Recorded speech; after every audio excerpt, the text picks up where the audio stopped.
Would you like this Lent to mean more to you than cheese pizza and punchkis? Would you like a fresh perspective on how to journey toward Easter? Are you tired of breastfeeding your way through Lent? Do you not want a part of the heaviness of the other Stations books that you've heard before? Would you rather be convinced of Christ's love for you?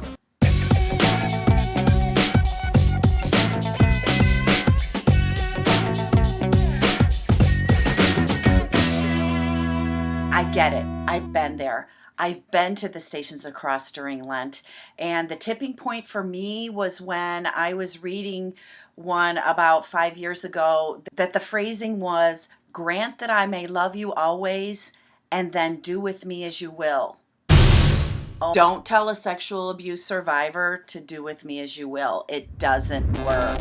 After my insides turned inside out and upside down, I tried just praying without saying those words, but that didn't work. So then I stopped going. But I really missed the connection. I missed the reflection because that's what Lent's all about, right? It's about journeying toward Easter. And that's the message of salvation, right? I started doing some journaling and some praying on my own.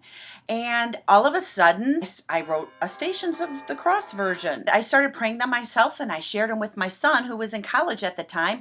And he's like, "Mom, these are really good. You should publish these." Because I'd never heard a version of my Stations before. The way I presented it, I've never heard it. And I've read a lot of Stations books.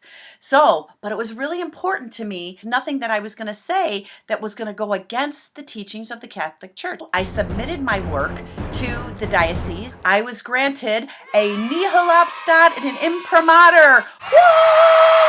For those of you that don't know what that means, let me show you on the front of the book. It means these prayers are free from doctrinal and moral error. That's a big deal. It's a really big deal. It's a really big deal. As I shared my prayers with the ladies in my Bible study group and people that I went to church with, they're like, "We would love to pray these prayers in our own native language." Now, my prayer books, the Stations of Hope, are available in English, Spanish, Polish, French, German, and Italian. 6 languages!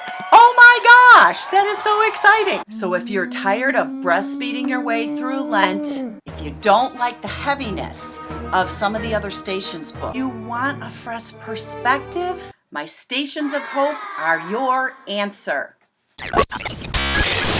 I'd like to read a couple testimonies. Need my glasses for this. They make me more aware of the one-on-one relationship we have with him and the lessons we can take and live by from his word. Awesome. Every day I read one of your Stations of Hope. Christ's words and our responses to them come alive in each one. I knew in my head that God loved me, but missed the peace that came with that knowledge. Until now. That came from a priest, you guys. I don't want to bore you by reading all the other testimonies. They're awesome! So many people ask me to pray these prayers with them because it meant so much to them to hear my interpretation of the words that were on the paper.